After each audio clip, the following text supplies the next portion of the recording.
Hello hello नमस्ते good morning. म चाहिँ बिहान टर्नेतिर गएको थियो अनि काँक्रो खाने बेला भएको थियो अनि टिप्न गएको थियो अनि टिप्यो अनि साह्रै राम्रो राम्रो भएको रहेछ कि ठिक्क खाने बेला भएर रहेछ। साह्रै मिठो छ।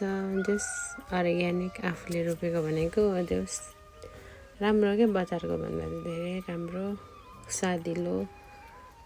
अब सिमीहरू करेला यस्तै छ अहिले चाहिँ करेलाहरू अनि त्यही हो सिजन निस्किँदैछ त खाँदा खाँदा वाक्कै भइसक्यो। अब भर्खर फल्दैछ कति धेरै फलिरह खुर्सानी बोडी गोलभेडा यस्तै हो अहिले चाहिँ टर्नेलतिर यस्तै छ।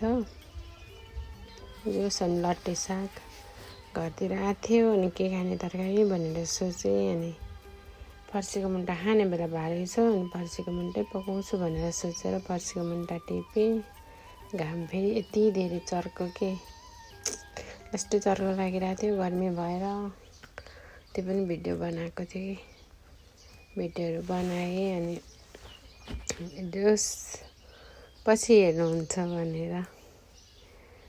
अनि यो चाहिँ लौका चाहिँ फुल्दै खाने बेला भएको छैन अनि त्यसपछि अब घरमा आइपुग्यो अनि त्यसपछि यसो हेरेँ कति राम्रो के अनि चट्ट फोटो भिडियो अलिअलि बनाएँ।